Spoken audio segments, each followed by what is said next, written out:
You have reached the Geek Elite. Good luck.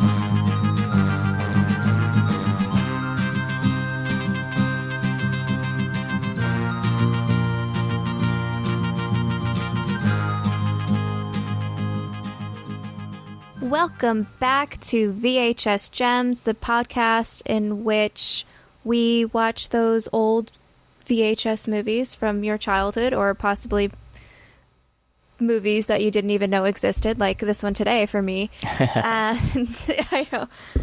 And sort of just watch them and talk about them, see whether or not they hold up, see what happened to the cast and what went on for the production, if there was ever sequels or anything like that, if it should be made into, if it should have a sequel, if it should be remade. Ooh, we could talk about those things too. I am joined with John. Hello. And I am which is Jessica, and we are talking about my science project from 1985. That's what I pulled out of our treasure chest this week. This was one I was looking forward to. I have not seen this since the early 90s, I think. Okay, so now with our last one, Stay Tuned, you said that second rewatch of it was not that great. How do you feel about your second rewatch of my science project? You know, I actually, it brought back a lot of the good memories I had about it, but I really misremembered it. I thought that the whole, time traveling thing that happened at the end, or the dimensional whatever opening, I thought that the movie was a lot more of that and not just the last 10 minutes.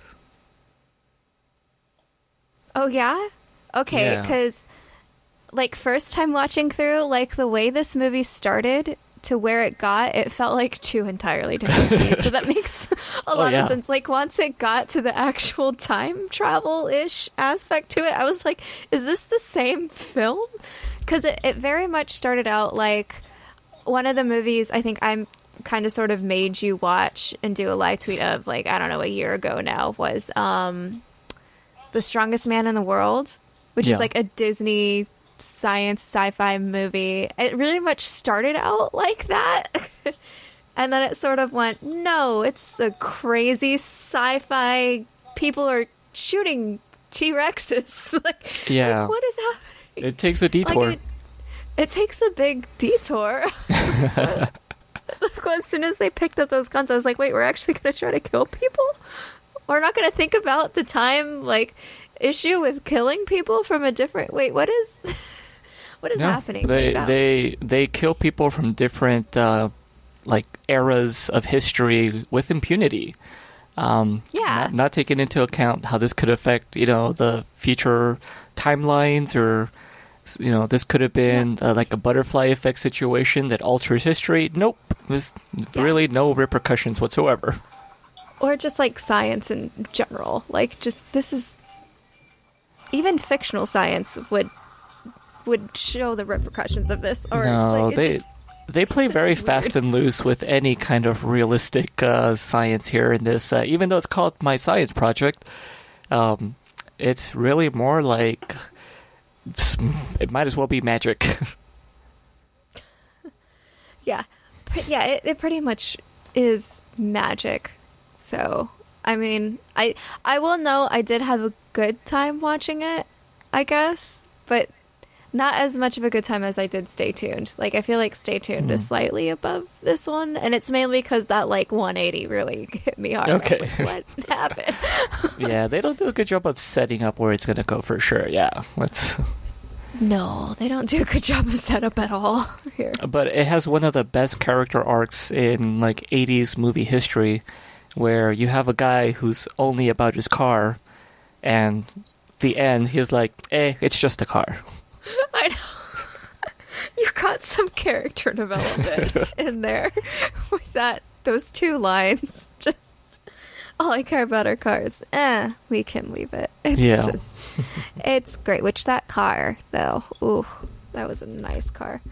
All right. So my science project came out in 1985. It was a Touchstone production release, but it's under the Walt Disney Studios as well. Now that was because Disney wanted to start releasing more mature movies, but not directly under the Disney brand. Is that what that was? Yeah, pretty much. Disney wanted to, feel like, Disney wanted probably more just to get more money and was like, well, but we're a child. Yeah. Like, we're a child's, entertainment. We probably shouldn't be doing things that involve guns or anything. So they're like, we'll just let these other productions do it, or like I think their other one was Miramax. So like Miramax films in the 80s and 90s were technically owned by Disney. Oh, gotcha. Disney just didn't want anything to do with it because it's not kiddie. And then they went ahead and put an alien ride in the middle of Walt Disney World, Tomorrowland, for some reason. But actually I do know the reason for that one, but that's complicated. They were like, no, kid rides only. Oh, Alien. Which, that ride, I got to go on before it closed, and it was actually absolutely terrifying, but utterly amazing. Like, I loved it. It was cool. It scared me, but it was such a cool ride. I mean, I was pretty terrified of the Pinocchio ride when that whale comes out at you. I'm like, whoa. Was not expecting that. Yeah. Well, I mean, that and Mr. Toad's, where you go to hell at the end. That one's a pretty good one, too. And you get hit by a train. It's great. I think part of it is that you're supposed to be traumatized as a child. It's good for your development. It's like kind of hit or miss in the psychology world, whether or not it's good or not, or whether or not we just deal with it. It's just, and it's like slowly realizing that entire generations just have trauma. It's just how it is. That's Maybe how you get senses of humor. Trauma. Yeah, I guess that's one way to do it. But all right, so this movie starts out in the past in 1955 at an old Air Force base, Dawson Air Force Base, which I had to look up if it was a real base or not, which it's like not, but there is a base in Dawson Forest in West Virginia or something like that. So, but this base is definitely fictional. I don't know actually where this town was at all because it was a desert-like town. Oh, was it in Tucson? Okay, I totally missed that. As a matter of fact, I was going to bring that up a bit later, but yes, one of the things that stood out to me was that they went to the same airplane graveyard that's also featured in another 80s movie called Loverboy. Loverboy, okay. And so they filmed in a lot of the same areas where other 80s movies also took place, such as The Wraith, one of my other favorite 80s movies that was already covered in the previous incarnation of this podcast, unfortunately. I don't see why we couldn't redo it, though, because that one's good. Okay. But yeah, so Tucson, Arizona, just a hop, skip, and a jump away from where we're currently sitting right now. Yeah. And yeah, very deserty. However, the high school location is in Van Nuys, California. That I had to look up because I was like, I know I've seen that place before. That did not look like an Arizona high school. No, not at all. And that's why I couldn't place it because I was like, okay, I see Desertscape when we leave town, but when we're in town, it looks like any other California city. And that's exactly right. So that was Van Nuys, California. That location has actually also been used for Fast Times at Ridgemont High, Spider-Man Homecoming for something more recent, Young Sheldon, and also the 80s horror movie Christine, a Stephen King flick, which also starred the main character from this movie, Mr.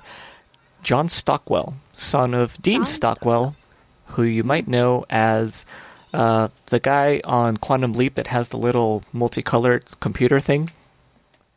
Oh, yeah, that guy. The Lego computer. Yeah. Got it. His little Lego computer. Yeah. So All yeah, right, cool. Just a little quick roundabout of some of that trivia already there right off the start. Yeah, well, you're clearly the trivia person of this podcast because I don't remember anything. So at Dawson Air Force Base, there's basically a UFO comes out of nowhere and crash lands and literally nowhere because we don't see anything. It's all just sound effects. Yeah, and basically all you get is this guy gets called up to go into the base, and he was golfing, and I assume he's a commander. I don't even know. I don't even remember his name. That was supposed to be President Eisenhower. Oh, now it makes sense. I was like, why does he look so prolific? That's how much I was paying attention. I was like, very distracted as I was watching this He must be important. Yeah, I know. I was like, what is he, the commander? I love spot on with I should have known with the glasses, actually. But the cutest little golf outfit, just traditional golf outfit, great. And he finds it's a spaceship, and instantly he like asks the tip, like, well, were there life forms in it? No, they died, and blah blah blah. And he's like, get rid of it. And I swear I thought they were getting rid of it with the shrinking machine from Honey, I Shrunk the Kids. Like that's what it looked like to me. I was like, are they shrinking it? I was like, did they have laser beams like that in the 50s? Like, that seems like we don't even have that now. They had it in, I can tell you, they had it in the sci-fi movies of the 50s. Oh, well, yeah. I remember, like... It's what they used to fight Godzilla. Yeah, so, I mean, maybe that's what they were... This is the sci-fi 50s, and so, yes, we do have lasers, but it really reminded me of the shrink ray more than the lasers, because I did not understand how they were getting rid of it. Nor do I understand later on how that small piece of it survived as well, because it kind of just... cut, because all of a sudden you get that they destroy the alien ships, and then it cuts right to 1985. What I had first assumed was a college science class, but no, it's a high school science class. You know, you're not the only one. I've actually seen a review where somebody says, like, no, this isn't college, these are high school students, but John Stockwell is 24 years old playing a high school senior. That everybody in that movie looks significantly older than they are, but it was more the way that the professor, or I guess teacher, was with the students and the way the classroom was laid out that I was like, this looks like a college lecture. But then he kept on saying science class, and I was like, well, you don't say science class in college, you say, biology or chemistry or whatever. So I'm like, okay, clearly this is high school. All right, that's cool. As a very disinterested hippie teacher. Very disinterested hippie teacher. Just get your project done. But he was very much interested in our main character, Harland, who sits in the back of the class. I think you were supposed to kind of sort of get that he was like the popular, not bad guy, but like tough guy. I don't know what his archetype was, but he's a mechanic. Yeah, basically. He's like the stereotypical greaser, I would say. Yeah, greaser. Yeah, there you go. Like, he didn't quite pull it off as much as his, like, best buddy did, who was, like, straight up... He was, like, straight up out of the 50s, like, with the bowling shirt and the slicked up hair. Well, what it was he was supposed to just be an Italian from Brooklyn, and I was like... That's not an Italian from Brooklyn. No. That's somebody trying to be an Italian. Well, and we should point out then, this was the character Vince Latello was being played by Fisher Stevens, who is very much a white guy, but he's famous for playing kind of inappropriately a very, very Hindu man in Short Circuit.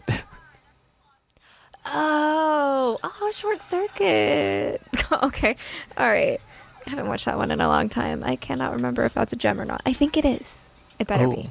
It better be. Well, it has a sequel, too. And in fact, he's like the lead of the sequel. Really?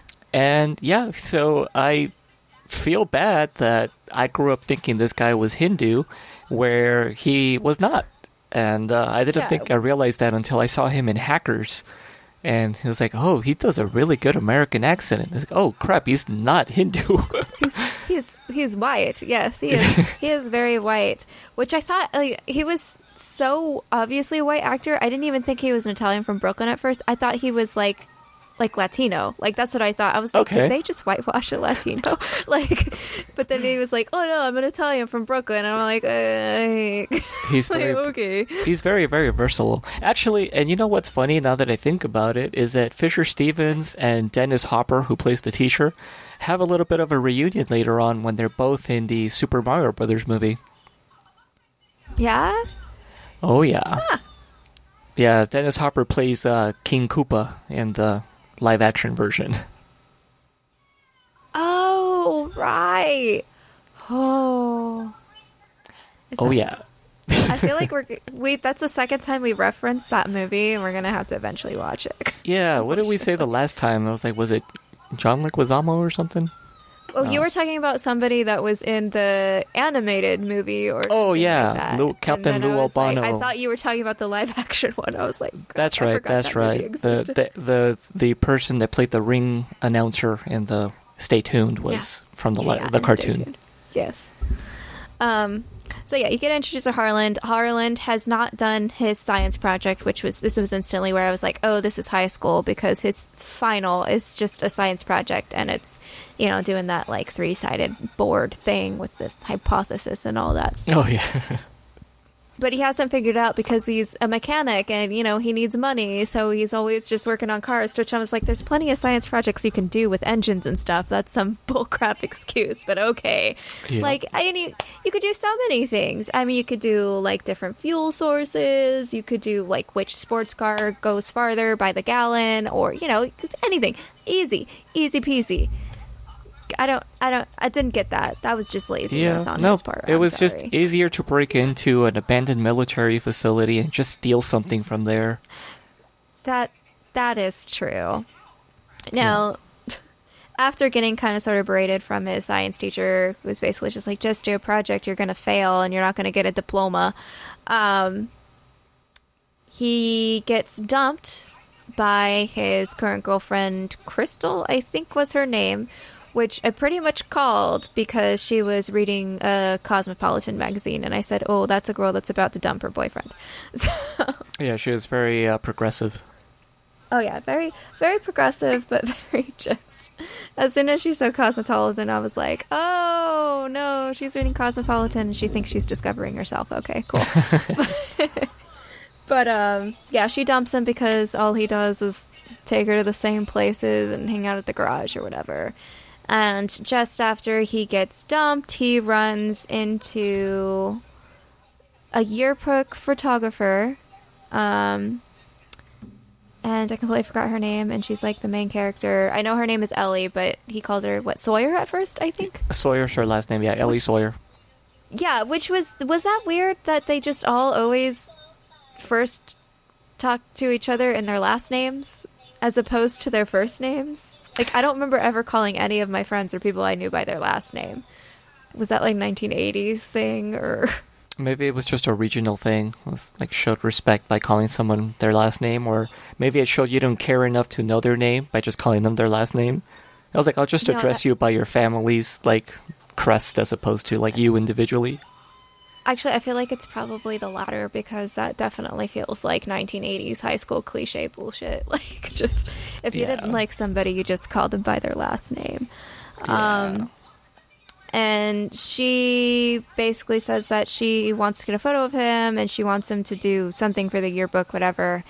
And he's hesitant to do it, and she's just like, I heard that Crystal dumped you or whatever. And he's like, no, I dumped her. And like, okay, dude. But you get a bit of, I like this girl from her. I really liked Ellie from the start. I was like, I like her. She's kind of sort of gung-ho, kind of nerdy, and, She has moxie. Yeah, she has moxie. Let's see. After that, he goes to the garage, and I feel like that's where you meet the greaser Brooklyn Italian guy, Vinny. Right, Vinny? Yeah. Vinny Latello, Vince, yeah. Yeah, Vince Latello, which is just very stereotypical 1950s Italian greaser living in the 1980s, I guess. Yeah. I mean, he was just very retro, He was ahead of the time. He was ahead of the time by being behind the time. Yeah. Yes.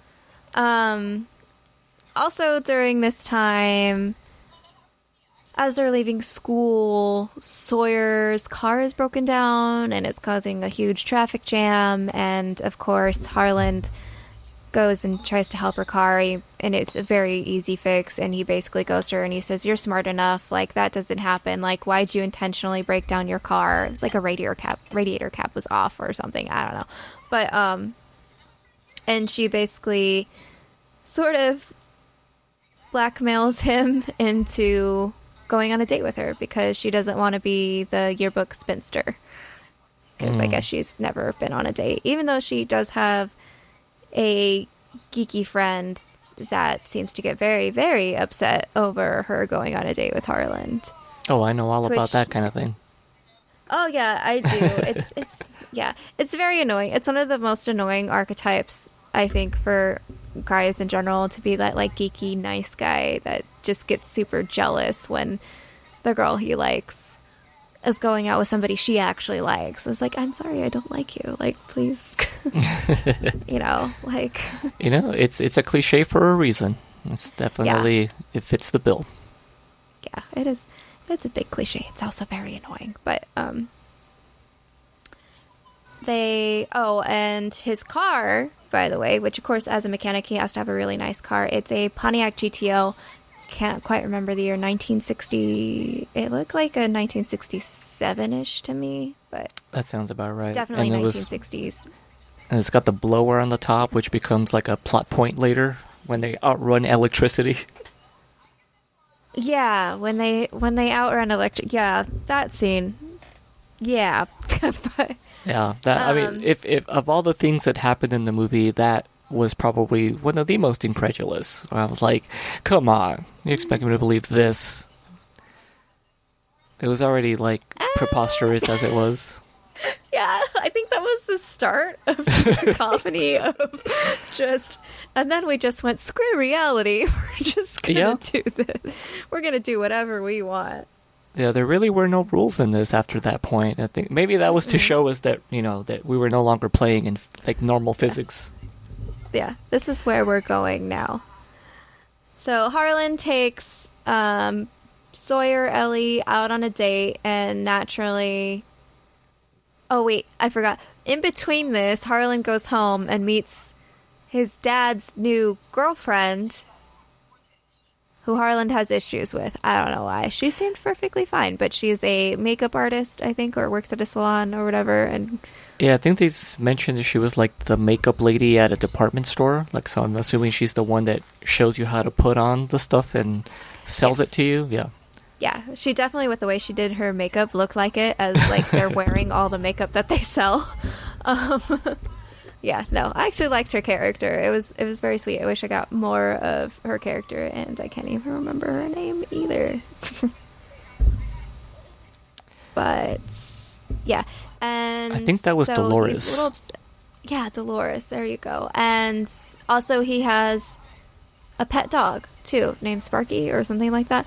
Very cute dog. Doesn't really do anything to the plot, the fact that he has a dog. I don't think the dog ever helps out in any situation. No, it was just there. He's just there. It's kind of sort of like just, and he's a good guy because he has a dog. Like, that's what it felt like to me. I guess, sort of, yeah, a way to establish his character.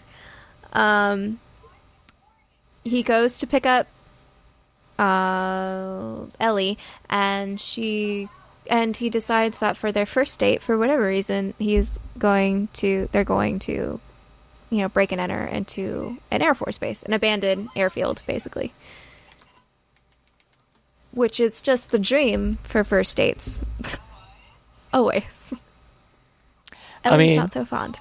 Yeah. I guess it just depends, different stroke for different folks, but definitely if you're in a dress, you don't want to be shimmying under a hole in a fence in like dirt lot where there's guard dogs and rats. Yeah.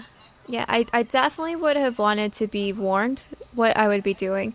I definitely would have not wanted to be doing anything illegal, but like going into an abandoned airfield is pretty awesome. But like an abandoned airfield that was once, that is, protected by the military, not so awesome because that's a felony. So, but that's just me. But then again, I mean, teenagers, like, you're like, teenagers. It's probably what they would have done if they caught him. Teenagers.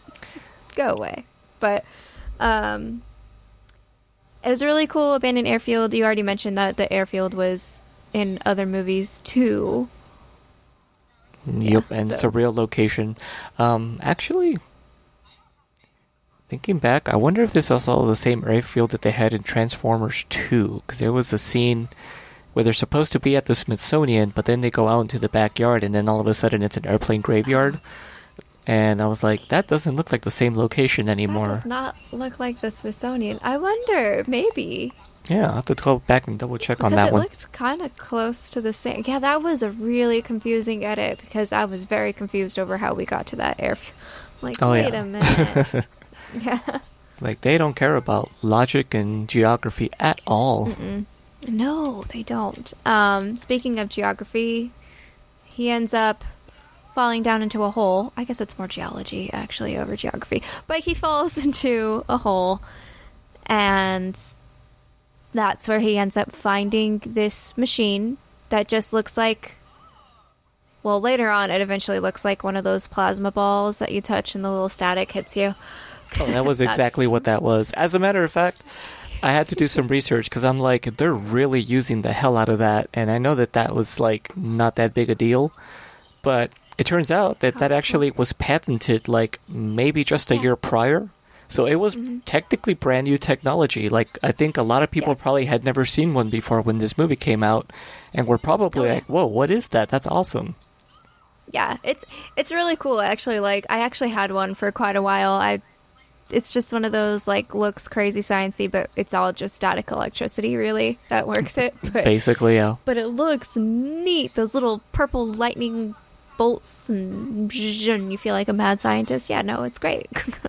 Oh, yeah. But it definitely was that. That was the breaking dimension machine. I just double-checked. That was filmed in Tucson also for the Transformers. Oh, yeah. All right. So, wow. That's good to know. For some reason, in the hole, also, there's just that odd collection of all things desert animal. There's, like, a snake, a Gila monster, which are, like, some of the coolest poisonous lizards ever. I love Gila monsters. And also, for whatever reason, there's a rat as well, which I'm like, that's just a lot of rodents to be. Like, it should have been those little desert mice as opposed to a rat. No, yeah, that was like a straight up New York subway rat just walking through. Yeah, that was a big brown rat. I'm like, oh, they're cute little hoppy desert mice. That's what we have. They're adorable. I almost run them over on my way to work all the time. Oh yeah.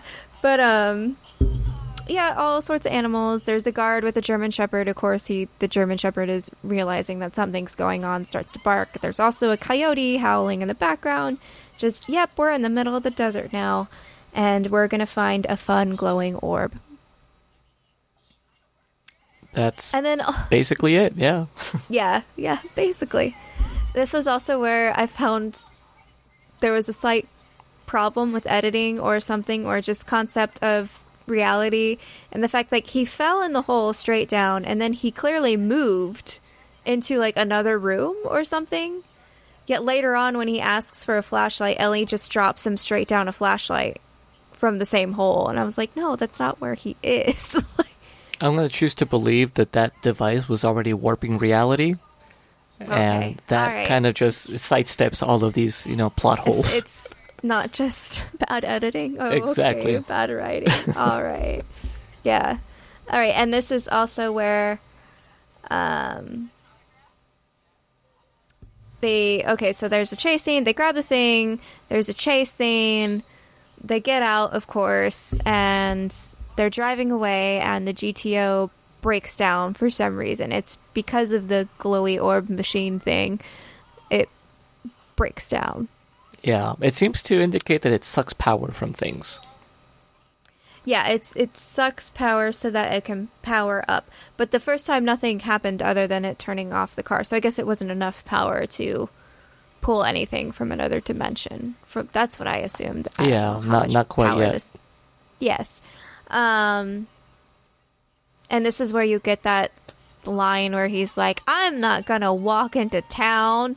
People can't know that my car broke down. I'm a mechanic. And I'm like, But you have like a 1960s like Pontiac GTO. Like it's okay.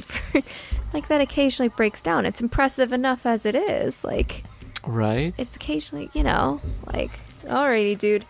And so he refuses to walk into town. So instead, what he does is he calls Vinny to come pick him up, and Vinny's on a date. This is probably one of my favorite scenes, by the way. Wait a minute. And that was, I think, where it went, oh, this isn't like a typical Disney cutesy sci-fi movie, was when it cuts to Vinny's car with the fogged mirrors and it's rocking. I'm like, oh, wait a minute, what? Like, Not only that, but something I had never considered, to accessorize my car with Christmas lights. Oh, yeah. And just I've seen some people do that. Yeah. I guess. I was like, if you're going to have a car and go to, like, make out point, might as well make it festive looking. Yeah. All right. Well, I'm going to have to get me some LEDs then. And a car. And a car. Actually, that's why I have these back here in my background. I'm already halfway there. Yep. I don't know, when did I write? Oh, so I want to say as Ellie's being dropped off or something, like you find out they've been spied on. I think it's the geeky guy and a couple of the jocks for some reason. Yeah, and it's something straight out of like was it 16 Candles crossed with like Weird Science, where like the nerds have like all this spy gear, and one of them's got like a satellite dish attached to his head, and yeah, that's like, okay, yeah, they're playing that nerd trope a little too hard right there. Yep, yeah, they were playing it a little too hard. Also, this is where you get the geeky guy does actually like Ellie, and he's upset, so he's going to use the jocks to do something against Harland. Yeah, I guess they decided to vandalize his vehicle, basically, with like whipped cream or shaving cream or something. Oh, yeah, that's what it was. But we get another reference to Star Wars in that scene. Yes, I remember now. Yeah. So to hide their identities, all of the Vandals wear 2 Stormtrooper and 1 Darth Vader helmet. One Darth Vader helmet, yeah. Which makes sense because at this point, Star Wars would have still been pretty fresh in the public consciousness. It would have been something like in Stay Tuned, where it was like several years after it had been popular. Mm-hmm. This would definitely have been right around that time. Like, yeah, it would make sense for people to have Star Wars helmets for fun. Yeah, because the trilogy ended in 83, right? Or did it end in 85? It was 83. Was it 83? Oh, wow. Yeah, I remembered a year. That's weird. But, this is also when she's getting dropped off. This is where you get that, oh, my name is Ellie, and you find out that Harlan's name is Michael. Yes. Yay. So, they start bonding. They, shared some moments together. Yep, they started bonding, shared some moments, and then he goes back to the garage to try to fix the GTO, but he also shows his Brooklyn friend. I refer to him as his Brooklyn friend in my notes. Vinny, the weird plasma ball machine thing. Yep, and they decide to start playing around with it and start, like, it has these 2 little knobs on it, and they just start kind of randomly pushing them. And so little things start happening. Now, this is actually something, I don't know what you would call this, but I have a love for little movie props that have working mechanisms. Because somebody had to engineer that. So this was like a perfect example of it, because this looks really well built. Like, it looks like it's actually made out of metal, except for the plasma ball part. The parts that move together move really well. Like, there's a really well-constructed mechanism. Other movies that have similar props like this include Buckaroo Banzai, and whatever the rest of the title is, because I can't remember it all off the top of my head now. He has like a little device that's like a key, but it's also like a box that you have to like turn in many, like, it's almost like a Rubik's Cube puzzle box to turn on like his multi-dimensional like race car that he drives. It's weird, but so just these little things that actually work are really cool to me. and this is one of those that's like, oh yeah, it's like just this weird little oblong shaped thing with like a round center and like these little weird markings, and you press these buttons and things pop out the sides, like I always found that kind of thing really cool.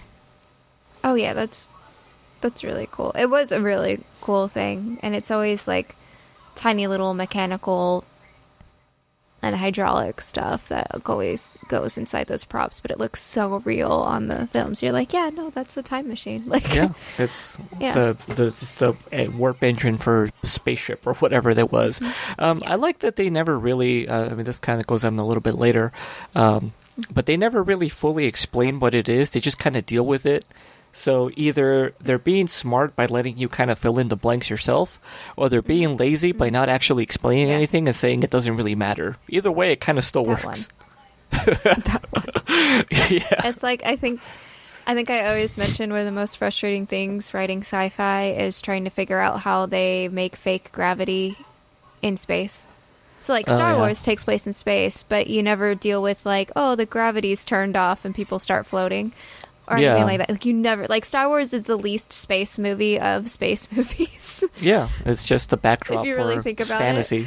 Yeah, but if you're doing a futuristic space book or movie or whatever, that you need to have false gravity in your spaceships because you just need to, because it's the future. But nobody even has theorized how you could possibly do that. I know, because I tried to find the theory and I couldn't find it, nor would I be able to understand it anyway. They do have ways to cheat it. Like 2001 probably had one of the best explanations for artificial gravity, and that was that spinning portion that was like gyroscope.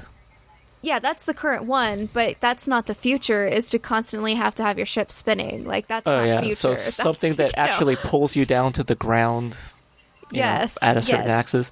Yeah. I think I created gravity tiles or something that when they're energized under the floor with just a little bit of electricity, they pull you down like gravity. Why not just magnetic boots? That's how I did it. Yeah. Or because that's not future. Because then you always have to wear the boots. No, it's future is just having a floor that you could turn on and off. And that was that was my thing. It's a tile that goes under the floor. Does that reach all the way up to the ceiling? Mass. No, but you can turn it off. So you can turn the electricity to the tile off, and then you can float. Like you would in space. Well, let's say you're carrying a cup of coffee. It pulls mass. It creates false gravity because it has so much mass when it's electrified that it creates a false gravity. How much power does that use? Your coffee is also fine. I don't know. I didn't plan that out. All I did was say that would be cool if you could also turn it off on certain areas so that you could have a club where the sides of the club are gravity, but the dance floor is no gravity. Boom. Oh, so like in Ready Player One. Yes, exactly. That was totally what I was inspired by, because that was the coolest thing. Okay, yeah. I was like, I want to dance in no gravity. That's great. How can you do that? Yeah. Magnetic tiles. Yes, magnetic tiles, like mass tile. I think I said it's mass. I don't know why I did that. I don't know. I could have just been like Star Wars and just never explain it ever. But I'm not lazy like the people who did this movie. So there you go. So back to the movie. Vinny and Michael decide to power up the machine just by putting it to a car battery with some with things. Jumper cables. There we go, jumper cables. I always want to call them spark plugs, and I know that's not what it is, but I legit will always think spark plugs first and go in my head, spark plugs. No, that's not it. Cable something. Jumper cable. There we go. That's how my brain get there. works. That's good. Yeah, I'll get there. They put jumper cables to it from, I think, a car battery to that, and then that's when wibbly wobbly woo time stuff happens, and there's a weird purple cloud, and also what they say was an Egyptian vase appears. That was a Greek vase. I'm sorry, that was not Egyptian at all. Well, they're not very smart. No, they're not very smart, but it didn't even have hieroglyphics on it. Yeah. It looked very Greco-Roman. Yeah, it was very Greco-Roman, but... Also, there was like a battle axe that appeared in like one of the... Oh, yeah, they didn't notice that. It like had shot out and was, stabbed into like the ceiling or something of their garage. And also when they leave, they find out that 2 hours of time went by.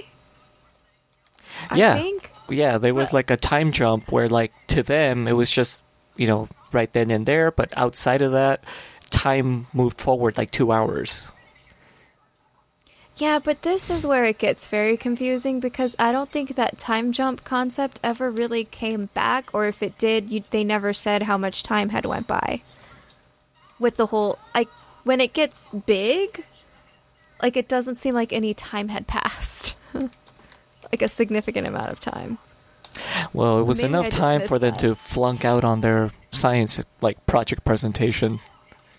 Yes, and so, yeah, he flunks out, but then he tries to fix it by actually showing the project to his science teacher after class.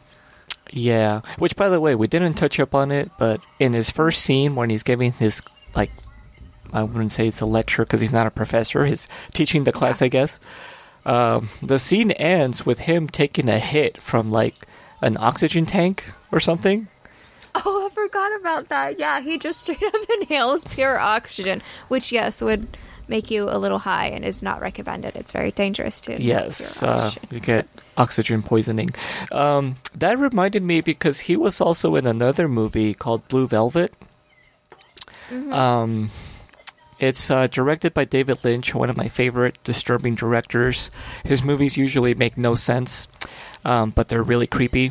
And he plays a character called Frank Booth. And his character is basically a psycho who likes to carry a tube, a canister of what I think is nitrous oxide. Okay. And he likes to just take like these really long hits of it before he really goes crazy. Like it's like his preparation. That's neat. It's weird. It's an interesting character choice. I don't know why it is that's how it is, but yeah. And so this was, I think, a couple of years before that movie, I want to say, or maybe it was already in production at the time, and it was kind of like a little in-joke from him. Sometimes actors will do that. But yeah, that was just a little weird character thing that they did for him, where, again, it just kind of shows that he's like a hippie teacher. He's very blasé about everything. He's really disenfranchised.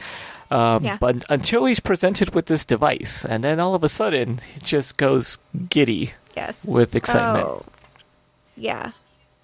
I forgot. Before they show the professor, Vinny and Michael decide to go to the library to try to figure out their machine or what it is. That's the first place they go to, I think. And this is where you get the scene that it's just such that, like, the nerd being the bully scene where, like, the guy, I don't even remember this character's name, but he's the nerdy guy that likes Ellie. He's just picking on them for, like, not knowing how a library, like, he's being really mean to them. I think that's Sherman, yeah. Yeah, Sherman. He's just being so stereotypical. mean. Like, you can't be cool and have a name like Sherman. He's just like, you're just doomed from the start. Yeah, I guess. Although the first thing I think of when I hear Sherman is P. Sherman Wallaby Way, Sydney. See, I think of the Shermanator from American Pie. Oh. See, I think Finding Nemo and you think American Pie. Okay. Yeah. Well, at least none of us thought of the Nutty Professor. That's true. That's a good one too, though. Basically, they don't find out that much. They try to tell the professor about the project. And what did my notes do? Yeah. So, and then is that the scene in which the professor gets sucked into time? Yeah, he starts to first really like trip out. It's almost like he's reliving the 60s. He goes on this kind of almost like maniacal speech about how like time and space are at his fingertips, I think.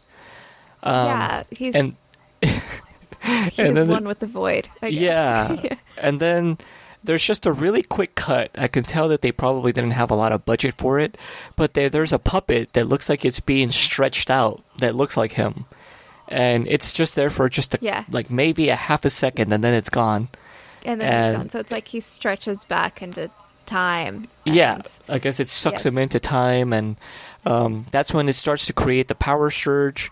And they realize, oh, like this is drawing power from the building, and it's going to try to draw power from, I guess, like the main power plant in town or something. So that's when they decide to jet off to the local hardware store, steal dynamite, because apparently they just have it for sale on the shelf.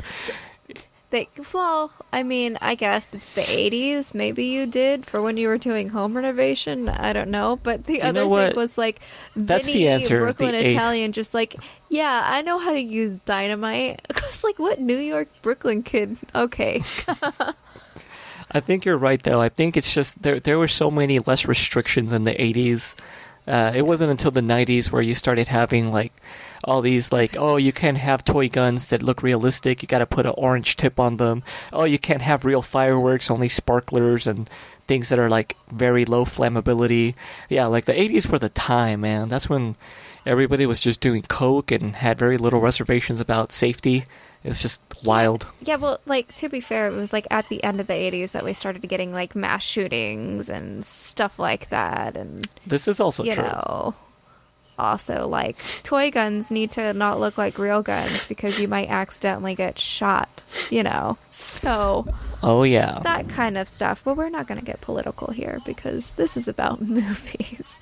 Also, forgot, he goes back to his house to get the machine, and when he does, he finds out that Dad's girlfriend is now his stepmom. I guess they got married, or they're going to get married. I don't know. And they made it sound like they were married already. Yeah. And that was, so they got married within 24 hours, apparently, upon Michael meeting her.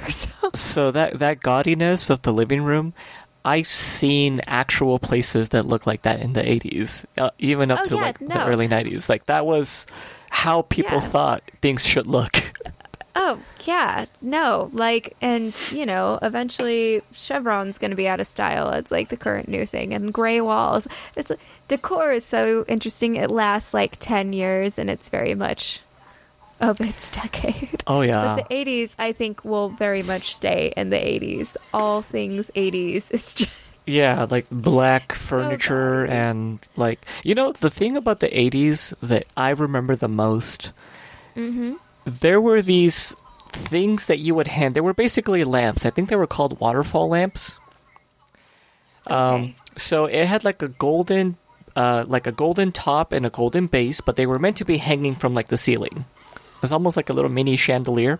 There was usually a statue in the middle, or like a little figurine in the middle. There were some columns that kind of supported the tops and the bottoms. And then there were these like filaments, these like kind of like, it looked like fishing string or fish wire, whatever you call it, like clear kind of like wire that went, you know, the length of the thing. Mm-hmm. And it was motorized, and there was like oil that would like drip down on the individual strands. It looked like it was like basically raining all around this thing. And everybody in the 80s had one of these things. Even my own parents had one in their house, which eventually they threw away because that thing collected dust like nobody's business. It was almost impossible to clean because it was just like oil. So as soon as it started getting dirty, it just wouldn't flow. It just got gunky. But that was a thing. These things. Yes, ask your parents. They might know what I'm talking about here. I think they were called Waterfall Lamps or something like that. You'll find them, trust me. You can't mistake these when you see them. I did just do a Google search Waterfall Lamp, and that is not what came up quickly. So you may have to find it and send me a picture of it so I can be like, hey, did you guys have this? Because, wow. No, the one, like, light fixture... Actually, no, I think the light fixture I'm thinking of is probably from the 70s because my grandmother's house was very 70s decor for quite a while. But actually, I just found a whole bunch of these. They're called rain lamp, hanging rain ceiling. Lamp. Yes. Okay. All right. I will look. Oh my gosh. What? Okay. Yes. That looks amazing. And this would have been right at home in that like person's redecoration of the house with Dolores in them. Gosh, it would. I don't think my parents had one of these, but you'd be surprised. I will ask them. Also, these are going for insane money. Holy crap. I know, you need to find one. Like $630? Jeez. All right. Man, now I kind of wish my parents hung on to it. Maybe that's something that should come back, rain lamps, but like in a more sustainable or something way, like the modern rain lamp. I feel a little more modern. I feel like our generation would buy that too. I feel like millennials would be all over rain lamps. I don't know, especially if you put their like favorite character in the middle of it. Oh yeah, there you go. Yeah, I could easily see it. You know, that would look great with the weeping angel in the middle. Yeah, it really would. Oh, we got to get that for Mitch's wedding present. Yes. This is also where you get the scene that, the people are wearing the Stormtrooper helmet and the Darth Vader helmet. So they're there when the professor goes on his trip fest. And Ellie also comes back, which I will note when Michael calls Ellie to tell her to go to the school to show the professor the science project. She is reading Cosmo as well. Also, yeah. She is that was probably the beginning of that like second wave feminist movement where, it was like, hey, you got to start being more independent and, I think it would be third wave. Third already? Maybe it is considered second wave, but I feel like the first wave has to be the suffragette movement and the second wave has to be the 60s and then the third wave would be the 80s. But I don't know. I'm not good on feminism. I will defer to you on that one. I think you know more about it than I do. Yeah, I feel like, but I'm not 1,000% sure because although I like history, I don't ever remember it very well. Because I have memory issues or something. I think I have too much stuff going on in my head to actually remember the stuff that I love. That's probably it. Yeah, but yeah. What you also get that line where Ellie is like, he's like going on a trip fest about the machine or whatever, and she's like, "Is this like when you told us we could smoke banana peels?" Wait, what? That was a good line. That was a really good line. So the professor goes full hippie, and then he ends up going back in space, and that's when they decided to chase electricity itself so that the machine can't get the power from the power plant, so it can't overload the system and then just cause the apocalypse, I guess. And this is also where you get one of my favorite lines in which Vinny says this is like an E-ride in Disneyland, which is just great. Back when Disneyland used to do separate tickets for the rides, it would be like A, B, C, D, E, and E was always like the best ride. Like Splash Mountain would be an E ticket ride, or Space Mountain, and like A would be like Snow White's Adventure or Small World. So I was like, yeah, E ticket ride. My mom knows because I should mention this was also one that I kind of sort of forced-ish my mom to watch with me because she's, it was on, we watched it on one of the nights in which we typically watch TV together. So she noticed that during the scene, the speedometer changed in look and changed what speed it was as well. So, and yeah, I rewound to find out. So first it goes to 80. And then it cuts back down to 70, and it looks like an entirely different speedometer. And then it climbs back up to like 120, wherever he ends up at. But it does jump in there, like not in a chronological way that it should have. No, yeah. there was some weird cutting in there, especially when they hit that blower. And I guess we're supposed to assume that they hit like Mach 1 or something, because, I mean, literally they outrun electricity to get to one of the like power lines and blow it up, which they do. Like they get to a power line and they have enough time to blow it up before the power surge gets there. Yes, and this is where I'm like, I don't know. No, that wouldn't happen. No. Like, I don't know electricity and how fast it is. One could lead... I would say maybe this has to do with... it because it wasn't maybe exactly a power surge, but a power drain. Maybe the drain was happening slower than the power surge would occur. Again, that's just me trying to fill in the blanks of bad logic or lazy screenwriting. Yeah, I still don't know. I don't know. It was I was like, why are we... Oh, okay. I was very confused watching this movie. But yeah. I did also have my mother saying, why are we watching this over and over? Okay.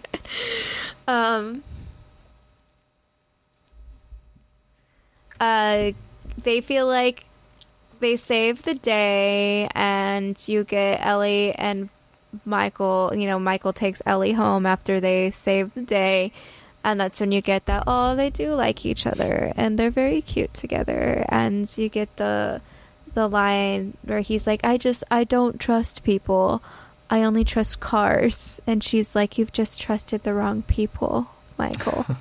It was very cute. I really liked their relationship. I'm like, aw, a little condescending, but in a heartfelt way. Yeah. Let's see. He sneaks in. Davy Crockett is playing on the TV for some reason. I think also earlier when he comes in to get the machine, Ren 1010 is playing on the TV. So I guess they like listening to classic TV. I just feel like it was one of those weird, like, why is Davy Crockett on TV right now? You know, I would imagine it's because they probably didn't have to pay very much for the licensing, especially if it was like public domain. Yeah, that's true. But Davy Crockett was Disney, so maybe they just got a good deal Davy Crockett's. I was gonna say Davy Crockett's Disney, so maybe it was just an ad for Davy Crockett. Because when you hear Davy Crockett, like you kind of have to. Oh, I want to go watch Davy Crockett now. Maybe I don't know. But oh no, my phone. But he goes in, and then this guy wants to arrest him. There's a somebody was just waiting in his room, hiding in the shadows of his room, just waiting to arrest him with like no warrant, no nothing other than they know that he was at the school when the professor disappeared. And I guess they did blow up a power line, so I guess you should be arrested for that. But they worked pretty fast. Yeah, they did work pretty fast. Yeah, like they put it together. They were at the house. They didn't even have a warrant. They were just like, nope, we know you were involved somehow. We're gonna take you. Yep. Michael manages to call Ellie to tell her, hey, the cops are here. Be careful. We need to explain the situation. Can you please go get the gizmo thing? Because it never has a name, so I just called it the gizmo. Can you go get it and bring it to the police station? So we'll show them how it works, and they'll understand and won't arrest us anymore, basically. You get the funny scene of Vinny trying to do his mugshot with glasses on. That doesn't work out quite well. No, that cop was not putting up with his BS. Yeah, she was not. And in the meantime, while they're being arrested and getting told their Miranda rights, Ellie goes back and the nerdy guy is there. Sherman. Sorry, I should not call him the nerdy guy. That's very stereotypical of me. But he very is much the stereotypical nerd. Sherman's there, and Sherman naturally plugs the machine back in for whatever reason. And this time, I guess the power line is not fully blown up. I guess they fixed it. This time, that machine gets full power, and the apocalypse begins. Ellie gets thrown across the room and hits her head on something, and Sherman freaks out and tries to run out of the building. In the meantime... Oh, the power goes out. off the whole city. And as the power goes out, that's when Michael and Vinny make their escape from the police station, and they head to the high school. Now, real quick, before we leave that scene, Yes. did you notice what happened to the lady cop that was essentially not putting up with Vinny? As soon as the lights start flickering, like everybody starts looking around, and she reaches for her gun, and she has her hand on it while she's looking around at the light, like, what's going on? I'm like, is that normal cop behavior? Or is like, the lights are flickering, better get my gun drawn just in case? Like, what is that? Seems a little trigger happy, like she just wants to shoot somebody. We're gonna try to not get political. No, it is not appropriate gun behavior, because you should only put your hand over your gun if you know that there is an absolute threat. But yeah, she definitely seems like a trigger happy police. And I mean, Vinny was definitely playing with fire right there. It seems like he could have been the one next. I know. Oh god. But yeah, that's okay. But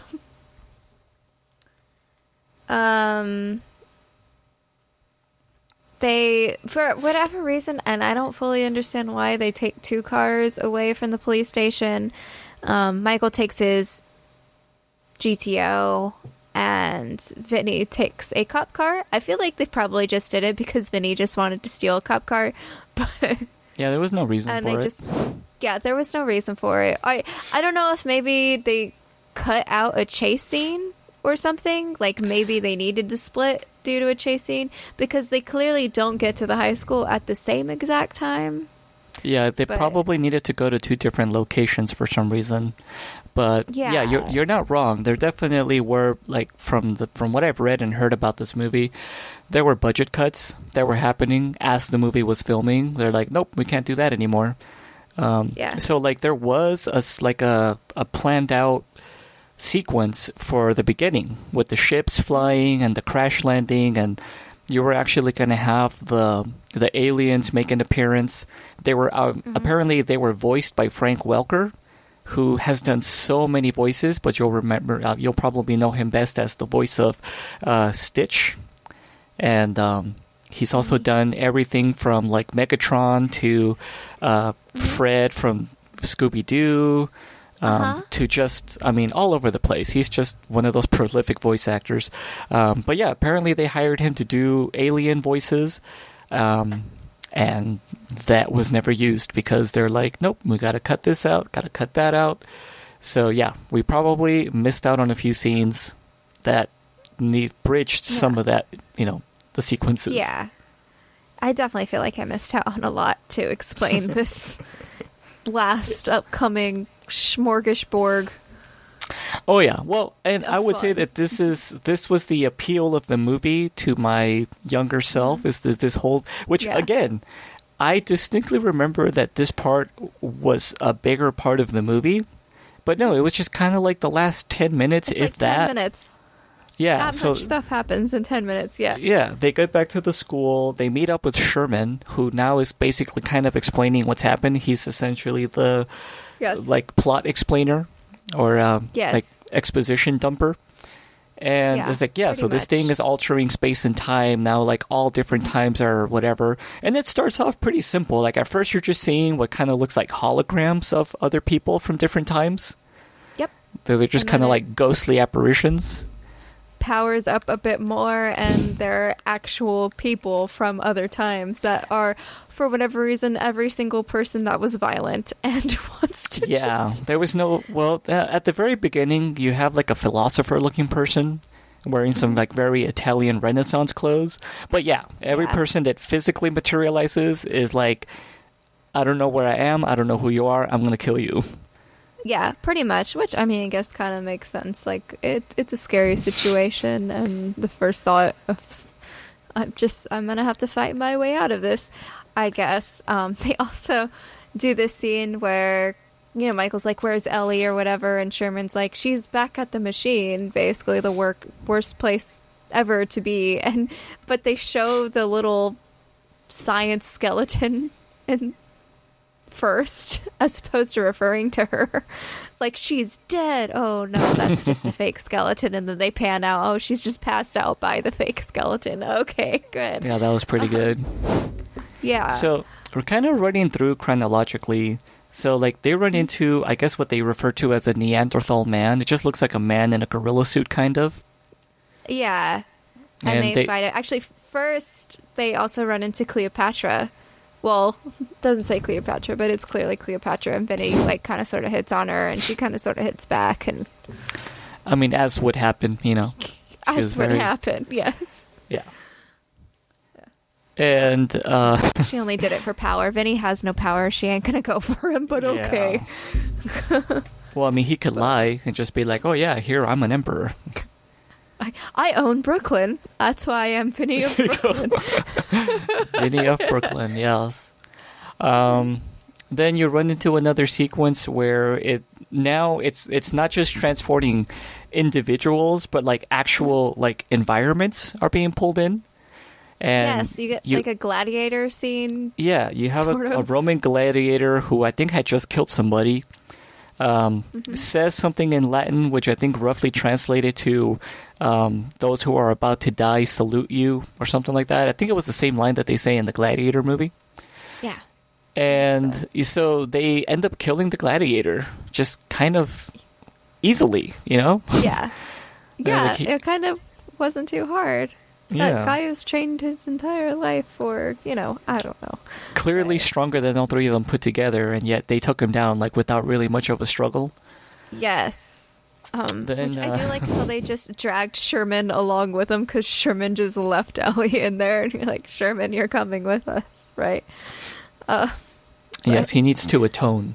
Yes. Then you get the Vietnam War, I think, and that's where we get the guns from.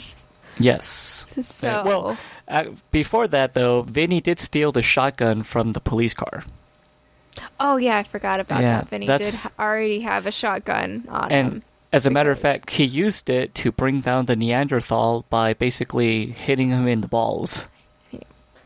Yeah, how did I forget that scene? I mean, that's always going to be a tried and true method, though. I mean, like anytime you're confronted with something you don't know, just hit it in the gonads, and you can bring it down. Always go for the weak spots. That's right. When you're fighting for survival, always go for the weak spots. No need to be a hero. Just survive. Exactly. There's no honor in combat. Oh, also you get that after they pick up the guns, you get that Sherman knows how to use it and teaches them to use it because he read about it somewhere. Like, okay, because that's how reading works. It just teaches you how to use a weapon. I mean... Yeah, no, I mean, I guess they were trying to show maybe that, because he's just smart in general, he knows how things work. But I would figure that would actually be more true for Harlan, that knows actual mechanics. And I was like, well, I mean, in order to make this work, you need to prime the thing and then pull the trigger and whatever. But no, yeah, he seems to be pretty comfortable, knows how to like reload it and like cock it and everything. And that's what they do. And then they start fighting, I guess, mutants of the apocalypse? I assume so, because they're getting shot at with lasers. I will note that I have in my notes during this scene, my mom straight up asked me, what was this guy on when he wrote this? And I wrote, I don't know, probably LSD, Mom. He's just doing hits of pure oxygen, probably. Probably pure oxygen. Most likely cocaine. I don't know. Well, it was the 80s. You wouldn't be far off. Yeah, I know, right? But I have to include that in my notes, that this was when my mom was like, wait, what are we watching now? And I had to tell her, I don't know anymore. It's what? So you get, Oh, if you want to, if you... I wouldn't say enjoy is the right word, but if you were perplexed by the hard right turns that this movie takes, I strongly suggest you watch Santa Claus in the movie, one of my week's watches from a few months ago. That one will take some turns, trust me. It is actually on my list after you talked about it, because it sounded so crazy that I was like, okay, I could watch this. Yes, it's going to be right at home with one of these movies. I know. Although maybe I should just add it to the gems because we do need to talk about holiday movies too. So. Oh, that's right. Yeah. I'll rewatch it again. That's definitely worth it. Let me see. Oh, and then you get the T-Rex scene with like a whole volcano in the background of the gymnasium. Now that... Wait, that threw me off because that volcano was clearly like miles and miles away. Hey, timey-wimey. But no, because that means the entire, like, all these people are stuck in this. But it was clearly what the movie was saying. It was just the school. But when you throw that volcano, you're like, no, this implies that the entire, like, United States is involved now. Or at least the state or Arizona is involved. Well, my interpretation of that, because yes, that was kind of wacky, is that it was creating portals. So what we were seeing, again, making excuses for what's possibly just lazy writing, is that looking through the actual portal, and yes. so the portal was showing the background. So the portal right. So was what we were okay. Exactly. So probably the gymnasium wall was still the wall, but if you went through it, you would then go into a whole different area in time and space. And we were just kind of seeing what was at the other end of this portal where the T-Rex came out. Which, by the way, not a very convincing T-Rex. No. Granted, this was 6 years. It's the T-Rex from the Fantasia display in the Disneyland train. I wouldn't be surprised at that point. Yeah, it looks very... That's what it looked like. It looked like the animatronic. It actually very much looked like an animatronic T-Rex, actually. Yeah, it's... I wonder. There was definitely a combination of puppetry and animatronics and some rear projection in some parts. Because it almost never seemed like those people were in the same room as the T-Rex for the most part. Mm-hmm. Yeah, no. And I do wonder... Oh, I have to remember what the crap that ride is called in order to figure it out. But there really is, when you're on the train in Disneyland, they have this little scenescape that you go through, and first you go through the Grand Canyon, and then you jump into prehistoric times, and it's that scene from the original Fantasia movie, where they have the dinosaurs, and it has the scene of the T-Rex fighting the I cannot remember the name of the dinosaur that it fights. Stegosaurus, I think. I think it's Stegosaurus. The Stegosaurus is the one that has like the diamond-shaped plates on its back. Yes, and the spikes on its tail. Yeah, that's a Stego. Yes, that is what it is fighting, and I feel like that might be... I can't remember when they launched that ride, but I thought it might have been the 80s. Not a ride, it was like a scenescape. Actually, no, they might have always had it. I can't remember. Is it the train that just kind of goes around the whole park? Yeah, it's a train that goes around the whole park, but the actual scenes that you can see, it's when you're passing through Tomorrowland. That, I think, is up or down. But I feel like I did see it written in on the original map that I had a copy of. So it probably was there. It's not a scene. It's a... What do you call it? Like a terrarium? Not a terrarium. Like a diorama, maybe? Diorama. There you go. It's a massive diorama. I can't... But that's exactly what that T-Rex reminded me of, was the T-Rex from the Fantasia diorama. I wouldn't be surprised if it was the same one. And we'll touch up on some more dinosaur trivia towards the end of this here.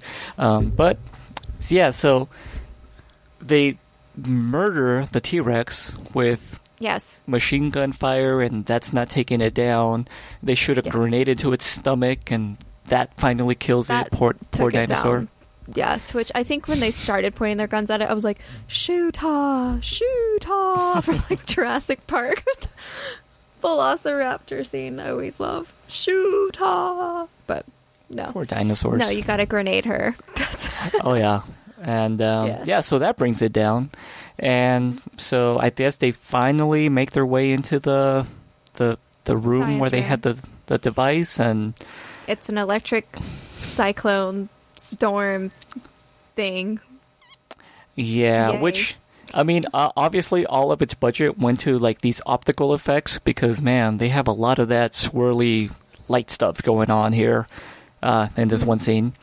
But it kind of seems like Harlan's going to sacrifice himself. He was like, I need to take care of this.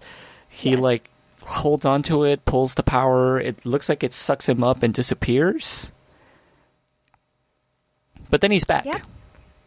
But then he comes back. He fixed it somehow, and everything comes back.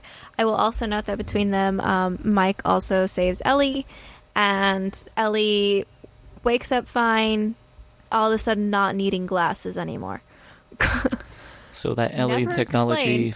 But for the rest of the movie, she will not be wearing glasses. See, that device has multiple purposes. One of them is like ripping holes in space and time, and others are giving characters their arc and also improving their eyesight. Yep, I guess it improved her eyesight because I don't know why. Why can't she not wear her glasses? Her glasses were cute, but whatever. So I think I wrote the reason why he could come back was because the machine decided he was worthy and popped him back into our universe to kiss his girlfriend. Or he wasn't worth it and was like, what is this trash? Yeah, whatever. The professor also comes back and he's yelling at the police officers that have now surrounded the high school and is talking about Woodstock. To which the kids go, what's Woodstock? To which I'm like, oh my gosh, how do you not know what Woodstock is? It's only the 80s. Like, I know what Woodstock is, and I was born in the 90s. Like, well, but there was a different time where, like, 60s stuff wasn't really that interesting anymore. And also, I mean, this was before the internet and MTV and music videos and VH1. I guess that's fair. Yeah, I guess you're right. I did have the internet. But I did also have a dad who listened to that music, so... Right. Now, interesting to note here, when Dennis Hopper comes back and he's talking about being in Woodstock, he was in a movie in the 60s called Easy Rider. And he comes back dressed up as his character from that movie. Oh, that's pretty neat. Yeah, it was kind of a neat little homage. And yeah, he comes back talking about basically like, oh, the man is... I believe he says some pretty like derogatory things to the police officer. And they just let everybody go, except for the teacher, I guess. They're like, nope, never mind that you guys like left the police station and stole a cop car and took a gun and blew up a like power pole. Like, you guys are cool, but we're going to get this beatnik into jail because screw him or something. I don't know what's going on there. I don't even know what happened. I mean, I guess they realized that the teenagers saved the day and went, they're teenagers and paperwork. So there you go. Yeah, it's 80s. Yep. And then to finish us off, Mike and Ellie go back to the airfield. They drop the gizmo back into the hole and they leave. As they leave, for whatever reason, the GTO breaks down. I assume because there's still a bit of residual power in the engine from the machine thing. And this is where you get that wonderful character building line of, hey, it's just a car, right? And he goes and walks into town with Ellie, who still does not have her glasses on. Nope. And as they walk away into the like morning light, like you see the little purple sparklies showing that, oh, did this car get somehow infused with some of that alien energy? Yes. Maybe we'll find out. Spoiler alert, no, we never do. This movie never goes any further than this. Well, we could do it. We could make the sequel. I'm pretty sure we could. I was thinking, as a potential addition, sometimes a segment to some of these is like, could you redo, remake, reboot, or do a 30 years long sequel to a movie like this, and how would you do it? I feel like you definitely could, whether or not it'd be great though. But like, basically the sequel would be that the car is the time machine now. Like, that's how it's going to be. And so it'd be more of a traveling through time thing, I feel like, which I feel like currently has been overplayed. So it might not work right now. I do think this first movie could be redone to be significantly more interesting, though. And, significantly better well done. Like, I think it's an interesting plot. Like, Yeah, for sure. But it really makes zero sense because you don't even know why this alien machine was with the aliens in the first place, which I guess is where you get that scene that you apparently did have a scene with the aliens talking, but that was cut. It was, maybe I think the implication was that this was a component of the ship that handled, like warping of space-time in order for it to travel. The long distances that ships like that would need to. It's not very clear. Like I said, you kind of have to infer a lot of it from that. But overall, yeah, like I feel like it has all of the necessary pieces for a good story. I don't think they told it well. And that may come from one of the things I wanted to bring up, which is the director for this movie is a person by the name of Jonathan Buell? Forget his name, it's hard to pronounce. But he's interesting because he also Buell, I don't know, it's a hard last name to pronounce. I don't know how you say those combinations of letters. But he was known for writing The Last Starfighter. Now that is one of my favorite movies of the 80s also, and you can kind of see how it shares some of its DNA with this movie. But The Last Starfighter was just so much better told, and I think that's because that probably had a much better director behind it. Sometimes, writers think they can do directing and vice versa, and they really shouldn't. Like The Last Starfighter was directed by Nick Castle, who's done other things such as an 80s movie called The Boy Who Could Fly. That was a weird one. Escape from New York. He was more of a writer on that one. But he definitely looks like he has a much better pedigree. He did An Amazing Story, which actually... Oh, he did Dennis the Menace, the first one with Walter Matthau. I like that one. So, I forgot where I was going with this. I had a tangent on it. Oh, yes, Amazing Stories. So, I was thinking that the story didn't really warrant enough of a full-length picture based on just how nonsensical, and it felt like it was just missing too many details.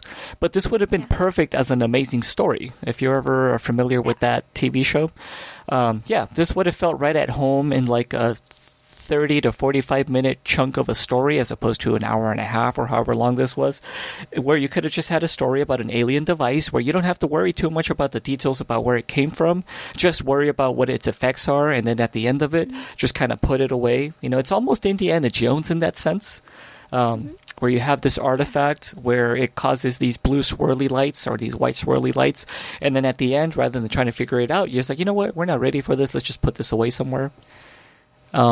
It has those elements. It's just the story's not well delivered. And I think it just comes down to this person not being qualified to be a director. And that might sound kind of mean to say, but his next and last movie was Theodore Rex. So that firmly put an end to his directing career. Yeah. Yeah. That's a movie I know. That is the opposite of a VHS gem. That is like VHS cancer. Oh, okay. All right. Yeah, if you're not sure which one that is, that's the Whoopi Goldberg movie where she plays a cop and her partner is a humanoid dinosaur, not unlike the dinosaurs from the TV show Dinosaurs. And it's never really explained why dinosaurs coexist with humans, but they do, and they're buddy cops. It is not a comedy. This is it's played as a straight, almost like a Lethal Weapon kind of movie. Oh, okay. Yes, several careers should have been ended by that movie. Oh, God. Okay. Wow. Well, that was my science project from 1985. What more can you say? What more can you say?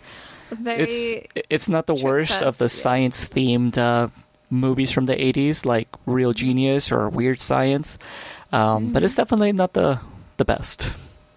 Yeah, not quite the best. It's not also the worst either, I would say. No. Yeah, pretty good. But it was fun to watch, I guess. I'm not boosting this movie up very well. I enjoyed this more than Stay Tuned, so it was a win. Yeah. If people want to ask you if there are any other films shot in that airfield Tucson location, where can they find you at? Oh, yeah, I know all of them. Yeah, hit me up. You can find me on Twitter at MagicBollocks. And you know what? Maybe one day we'll organize a little field trip out there just to take a look ourselves. Yeah, we should. It would be fun. I don't want to break and enter, though, to do it, though. We should pay to go I feel like we have to find that particular hole in the fence just to relive it.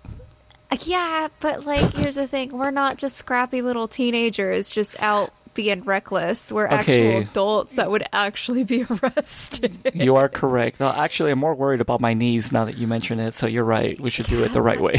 Yeah, and I'm definitely not, scratching up any of my clothes on a fence. No, thank you.